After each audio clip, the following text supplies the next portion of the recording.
بهداية من فضل ربي جمال قلبي يحضر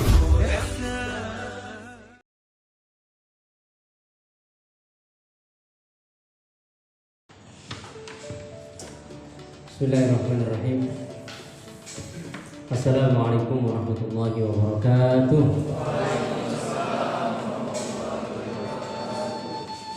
Alhamdulillahirabbil alamin wal 'aqibatu lil muttaqin wa la 'udwana illa 'alal zalimin. Asyhadu an la ilaha illallah wa la syarika lahu wa asyhadu anna Muhammadan 'abduhu wa rasuluh. Allahumma shalli wa sallim wa barik 'ala Muhammad wa 'ala alihi wa ashabihi ajma'in. Amma ba'du. Tema saya ini kan tentang majelis tarjih. Temanya ditulis itu judulnya Himpunan Putusan Tarjih Pedoman Hidup Islami Warga Muhammadiyah. Bapak Ibu, dosen, karyawan, dan semua kawan-kawan di seluruh Bangka Belitung yang berkenan subhanallah. Tuntunan salat 5 waktu.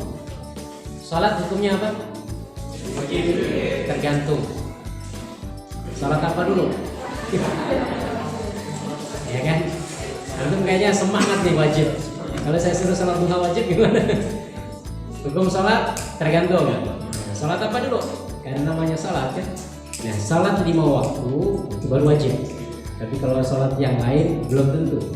Karena salat tahajud dia sunnah, salat duha sunnah. Ya. Tuntunan salat 5 waktu. Pengertian dan dasar. Pengertian salat. Salat jamaknya salawat. Salawat kepada Nabi itu juga asal katanya salat. Makanya kalau biasanya kita muqaddimah alhamdulillahirabbil alamin wassalatu salat wassalatu wassalamu ala asyrafil anbiya'i wal mursalin. Kan begitu. Jadi salat jamaknya salawat. Karena orang jarang salawat itu cuma sekali. Makanya dipakai bentuk jamak. Kata salat jamaknya salawat. Secara bahasa berarti doa. Kata salli dan salataka dalam firman Allah wa salli alaihim inna salataka sakanun lahum. Berarti artinya doa. Ini ayat berbicara tentang kewajiban zakat. Allah Subhanahu wa taala berfirman, "Khudh min amwalihim shadaqatan tutahhiruhum wa tuzakkihim biha wa salli alaihim inna salataka sakanun lahum." Ambillah dari mereka harta-harta mereka untuk mensucikan mereka. Fungsi zakat itu apa? Mensucikan harta atau mensucikan jiwa?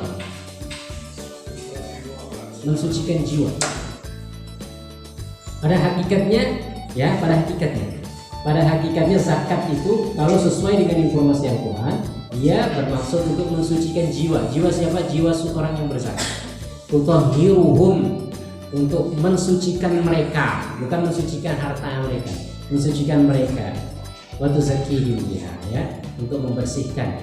Membersihkan apa? Dari sifat-sifat buruk, sifat bakhil, cinta dunia, cinta harta, pelit dan lain sebagainya. Itu kan orang kalau semuanya pelit tak mau zakat. Orang kalau dia cinta dunia berlebihan dia tak mau zakat, maka itu dibersihkan. Kemudian sifat egois, tak mau berbagi, hanya mementingkan diri sendiri. Makanya berzakat tuhmatun bil masakin, ya, untuk memberikan kebaikan kepada orang miskin. Kemudian di akhir ayatnya dikatakan wasalli alaihim, dan salatlah kepada mereka. Maksudnya salat doa. Jadi kawan-kawan yang jadi amil zakat, lazismu atau yang lain sebagainya, doakan orang yang berzakat, orang yang berzakat. Biasanya ada doa. Doanya apa Ustaz? Terserah antum. Ada biasanya orang nggak paham doa, ya yang dari internet baca. Orang yang berzakat baca. Ya. Karena apa? Inna salataka sakanun lahum. Sesungguhnya doa kalian itu menenangkan mereka, menenangkan orang yang berzakat. Sudah diambil hartanya, tidak kita doakan itu lebih kecil. Dengan kita ambil hartanya, kemudian kita doakan agar menenangkan. Mudah-mudahan harta kita mengganti dengan harta yang lebih baik dan orang lebih tenang. Inna salataka sakanun. berarti doa ayat ini secara lengkap terjemahnya, dan berdoalah engkau untuk mereka, untuk orang-orang yang berzakat, sesungguhnya doamu akan menjadi ketenangan bagi mereka. Ibnu Arabi mengatakan bahwa salawat dari Allah berarti rahmat dan dari malaikat berarti istighfar. Ada ayat yang berbunyi, innallaha wa malaikatahu yusholluna 'alan nabi. Sesungguhnya Allah dan malaikat bersalawat kepada Nabi. Jadi bukan kita yang bersalawat, Allah dan malaikat bersalawat. Salawat artinya doa, ya doa. Allah berdoa untuk Nabi, maksudnya terus Allah berdoa untuk siapa? Apa Allah berdoa minta siapa? Maksudnya Allah berdoa itu artinya Allah memberikan rahmat, salawat memberikan rahmat kepada Nabi. Jadi kita berdoa, kalau kita berdoa semoga Allah memberikan rahmat. Kalau salawat Allah kepada Nabi, Allah memberikan rahmat kepada Nabi. Kalau malaikat berarti mendoakan Nabi supaya mendapatkan ada pula mendapat bahwa salawat dari Allah berarti pujian yang baik. Adapun menurut istilah syar'i, salat adalah ucapan perbuatan tertentu. Tertentu, artinya nggak boleh ngarang. Gerakan salat nggak boleh ngarang, bacaan salat nggak boleh ngarang, karena ada kata tertentu. Gerakan atau ucapan dan gerakan atau perbuatan tertentu, artinya sudah ditentukan oleh syariat, baik dari Al-Quran maupun dari hadis-hadis Nabi SAW. Dimulai dengan takbiratul ihram, diakhiri dengan salam. Maka sebelum takbiratul ihram itu bukan bagian dari salat. Setelah salam sudah bagian dari salat. Maka orang mau salaman setelah salat apa tidak, itu bukan lagi salat. Ya kan? Salat selesai. Assalamualaikum warahmatullahi wabarakatuh. Karena orang berantem itu kadang-kadang kan di luar salat. Setelah salat kan di salaman ada yang tidak berantemnya kenapa? Ada yang menganggap bid'ah, ada yang menganggap itu sebagai adat, kebiasaan, ada. Ya sudah, itu kan bukan di luar salat, ya sudah di luar salat, sudah tidak perlu banyak berantem. Kecuali kalau salaman sebelum salam, gitu ya. Salaman sebelum, nah itu baru dia sudah menambah gerakan. Dasar hukum salat: wa aqimus salata wa atuz zakat. Perintah dan dirikanlah salat dan tunaikanlah zakat. Perintah pada awalnya dia berarti wajib. Tapi apakah semua perintah wajib? Perintah pada awalnya wajib. Tapi apakah semua perintah wajib? Tidak. Tidak semua perintah wajib. Maka ketika antum mendapatkan perintah dalam Quran maupun hadis, belum tentu wajib. Memang ada yang wajib, ada yang sunnah, ada yang sekedar mubah, ada yang malah haram. Perintah tapi haram. Ada tidak contohnya? Kan saya kasih contoh. Perintah yang wajib contohnya: wa aqimus salata, dirikanlah salat lima waktu dan tunaikanlah zakat. Perintah wajib. Siapa yang mengetahui ini wajib, ini sunnah, ini mubah, ini haram? Ulama. Maka kalau antum mau tahu, jadilah ulama. Kalau tidak tahu, maka ikut ulama. Maka untuk memahami Quran dan sunnah, kita ya memang ya Quran dan sunnah ini kan pedoman kita. Tapi apakah semua orang bisa memahami Quran dan Sunnah? Tidak. Quran bahasa apa? Bahasa Arab. Sunnah bahasa apa? Bahasa Arab. Bagaimana mungkin orang tidak paham bahasa Arab dia mampu memahami Quran dan Sunnah? Mungkinan besar dia cuma memahami terjemah dari Quran. Dan terjemah Quran bukan Quran. Terjemah hadis bukan hadis. Ya.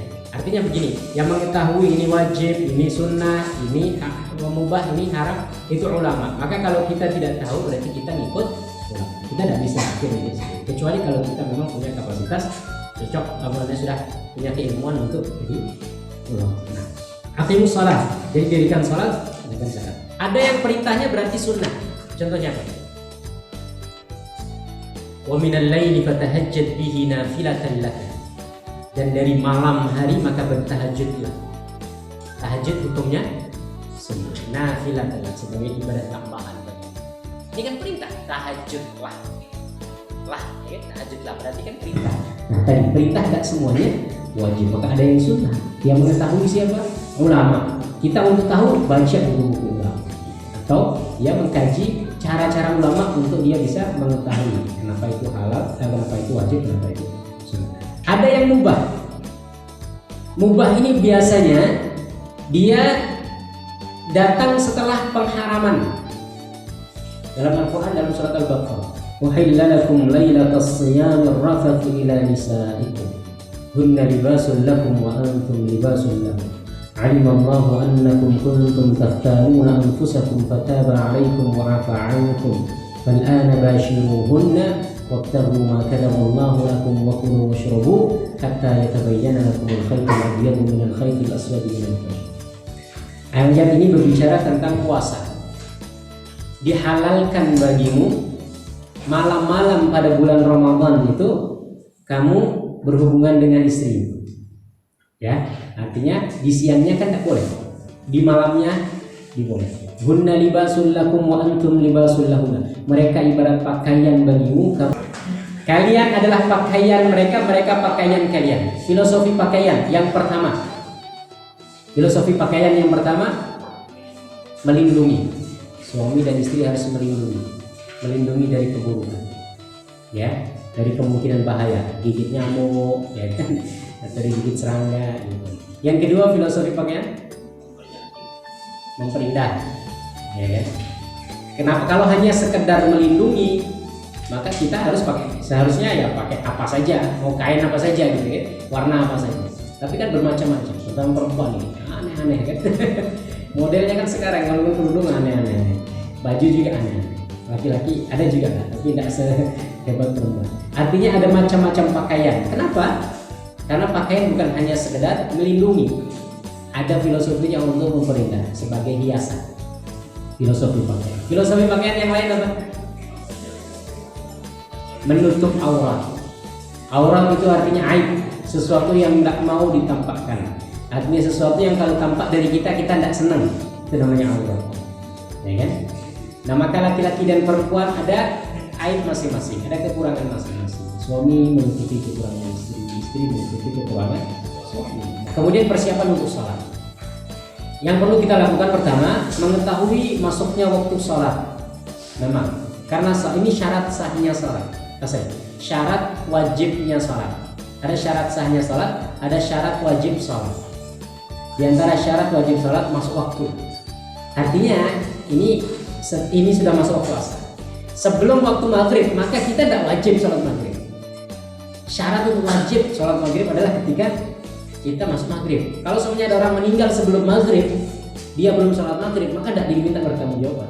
Yang diminta bertanggung jawab sholat asarnya. Sudah sholat asar kok? Ya, karena sudah masuk waktu, ada kewajiban. Ya. Mengetahui. Nah, cara mengetahui waktu sholat itu dulu Rasulullah SAW dikasih tahu oleh Jibril. Jadi kalau fajar terbit itu waktunya subuh. Fajar terbit ya. Fajar bukan matahari. Apa bedanya fajar dengan matahari? Kalau matahari terbit itu sudah kesiangan. Dan subuh itu terbitnya fajar, bukan terbitnya matahari ya. Kemudian kalau zuhur itu matahari bergeser, zawal, maka matahari di tengah-tengah tidak boleh. Justru tidak boleh. Waktu zuhur itu matahari sudah geser. Maka kalau ada 5 menit sebelum zuhur usahakan jangan sholat, karena itu waktu larangan. Kemudian asar itu ketika bayangan kita setinggi badan kita. Ya. Jadi untuk mengetahui matahari geser itu kita berdiri aja. Kalau memang dia bayangannya sudah agak geser itu berarti sudah waktu zuhur. Kalau masih di tengah-tengah. Nah kalau asar itu dia waktunya matahari bayangan itu setinggi tubuh kita. Maka pas waktu asar antum coba berdiri di tengah matahari ya, berdiri dan antum lihat. Jadi bayangan kita itu setinggi tubuh. Kemudian waktu maghrib ketika matahari terbenam, waktu isya ketika hilang syafaq yang merah. Itu waktu-waktu sholat 5 waktu ya. Artinya masuk waktu baru wajib. Bagaimana kalau kita tidak mengetahui waktu? Kalau tidak mengetahui waktu maka diperkirakan. Yang repot tuh kalau di Eropa.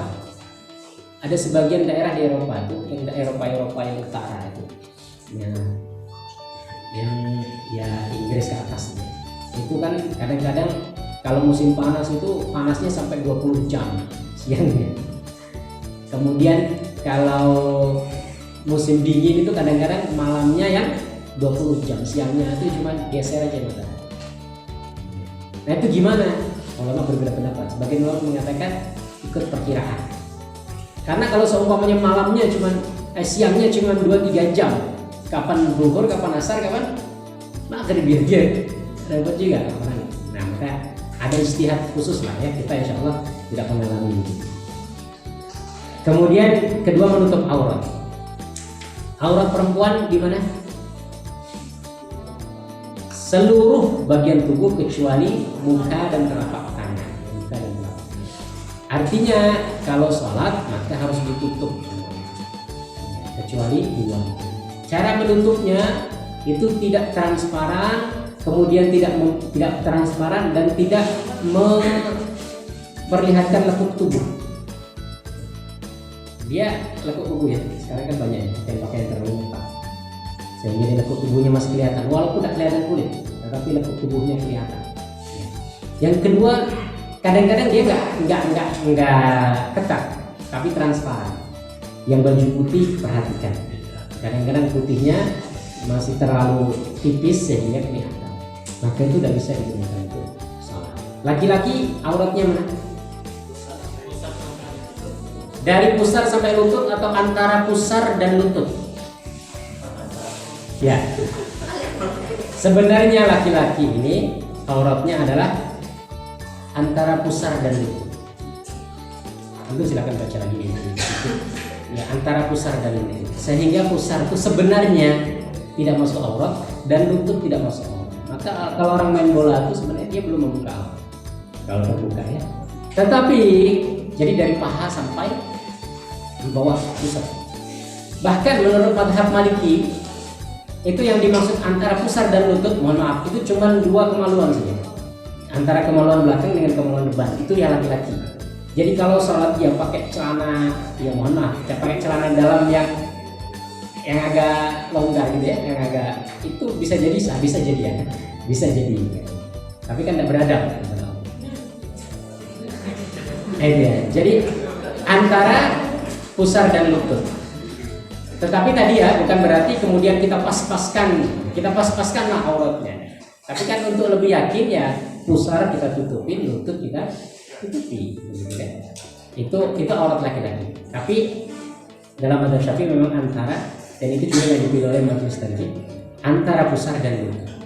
Maka pusar dan masuk, lutut tidak masuk. Maka kalau kelihatan lutut itu sebenarnya dia belum menampakkan aurat, tetapi paha sampai ke bawah. Nah kadang-kadang ya susah juga kalau pakai celana boxer gitu nggak kelihatan pahanya, kan kelihatan apa namanya, pasti kemungkinan kelihatan gitu, walaupun ya apalagi kalau lubangnya itu besar. Itu yang kedua, jadi harus tertutup auratnya dengan cara tadi ya, tidak ketat dan tidak menampakkan transparan. Yang ketiga, suci badan, pakaian, tempat salat dan najis, dari najis. Suci badan artinya badan kita, kemudian pakaian kita, kemudian tempat salat kita dari najis. Sesuatu yang najis itu kotor, tapi tidak semua yang kotor itu najis. Ini yang perlu dipahami. Maka keringat itu kira-kira najis atau tidak? Tidak, ya kotor, tidak najis. Ya, air liur ini kotor apa enggak? Najis apa tidak? Ya. Ingus, ya kan? Ya mohon maaf, ada tai apa ini? Tai telinga itu. Kadang-kadang kan? Allah alam itu najis apa enggak? Tapi kemungkinan besar tidak najis karena dia seperti ingus. Dan najis ya. Yang najis itu yang keluar dari belakang dan depan kita. Kemudian darah kalau banyak, darah kalau sedikit dimaafkan. Kemudian nanah, muntahan itu juga bagian dari najis ya. Bahkan ada sesuatu yang kotor tapi dia justru bisa membersihkan. Apa itu? Debu itu kan bagi kita kotor, ya kan? Tetapi justru debu itu membersihkan, bisa mensucikan untuk tayamum kita. Wa ju'ilat liyal ardu masjidan wa tahura, kata Rasulullah, dan dijadikan untukku oleh Allah bumi ini sebagai tempat sujud dan sebagai alat untuk membersihkan. Ya. Itu ya. Najis. Kemudian selain najis, hadas. Apa bedanya najis dengan hadas? Najis itu bendanya, hadas itu keadaan kita, keadaan diri. Mohon maaf, setelah kita kencing, yang keluar ya dari kita itu najis, air kencingnya. Kita kemudian keadaan kita jadi hadas. Jadi hadas itu keadaan Kalau najis bendanya. Maka selain kita bersih dari dari najis, kita juga bersih dari hadas. Artinya tidak hadas kecil maupun hadas besar. Hadas kecil ketika kita kencing atau buang air besar, buang air kecil. Hadas hadas besar, haid, nifas, laki-laki mengeluarkan air mani. Kemudian ya perempuan juga sama. Jadi itu hadas besar, gitu ya. Itu hadas besar disebut junub. Ya, hadas besar, junub diantara salah satu hadas besar. Nah, cara membersihkan najis itu dibersihkan saja. Cara membersihkan najis dibersihkan. Antum kena kotoran kucing, bersihkan saja. Cara membersihkannya, hilang baunya, hilang bendanya, hilang warnanya. Ya. Tapi kalau warna nggak bisa dihilangkan maka dimaafkan. Darah, mohon maaf, darah. Kadang-kadang perempuan susah, darah itu yang bekas darahnya mungkin susah hilangnya, maka apa-apa bisa dimaafkan. Jadi harus hilang baunya, kemudian hilang bendanya, kemudian hilang warnanya, ya. Warna itu ya bendanya gitu di warna. Kemudian satu lagi rasanya. Itu cara membersihkan najis. Cara membersihkan hadas, kalau hadas kecil dengan berwudu, kalau tidak mampu wudu tayamum. Kemudian kalau hadas besar mandi wajib. Ya kan? Hadas ya karena keadaan, membersihkan keadaan dan membersihkan benda. Maka wudu seperti biasa, kemudian tayamum. Kapan kita ini boleh tayamum? Kapan kita boleh tayamum? Yang pertama tidak ada air. Yang kedua, kalau sakit tidak memungkinkan kena air. Yang ketiga, ada air tapi tidak memungkinkan kita untuk mencapainya. Para ulama fikih ngasih contoh, kalau semuanya ada air di kolong, tapi kolong itu dikelilingi sama singa, itu berani nggak ngambil? Nggak memungkinkan kita untuk, karena ada binatang buas. Kalau mau berantem sama singa ya silakan. Gitu. Ada air kan, kita tidak sakit, tapi tidak memungkinkan untuk mencapai. Maka ya sudah, Allah bolehkan. Yang keempat, kita punya air tapi air itu hanya cukup untuk persediaan kita. Dalam suatu perjalanan kita punya air 1 botol. Yang air 1 botol ini hanya cukup untuk kita minum sampai tujuan konsumsi kita. Maka tidak perlu memaksakan untuk wudu. Habis itu kita tepar di jalan, gitu kan? Pingsan. Dah itu untuk bekal. Maka jangan paksakan itu wudu. Tayamum silakan. Allah berikan kemudahan.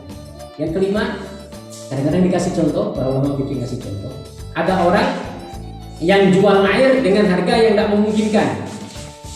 Kita tidak punya air, ada orang jual air 1 botol 1 juta. 1 botol 1 juta. Ini cukup tidak untuk wudu? Cukup. Saya pernah wudu dengan 1 botol gelas itu cukup. Kalau mau kita praktekkan kita praktekkan. Cukup. Ini segini ini sudah sangat cukup untuk wudu. Ya, kita banyakkan itu memang membuang-buang air. Ini sudah cukup wudu. Tapi ada orang jual ini 1 juta. Kira-kira itu beli nggak? Lebih baik buat beli pulsa kan gitu ya. Ya artinya tidak masuk akal. Ya sudah, tidak perlu. Maka kemudian mandi. Ya. Nah, ini juga perlu kita praktek.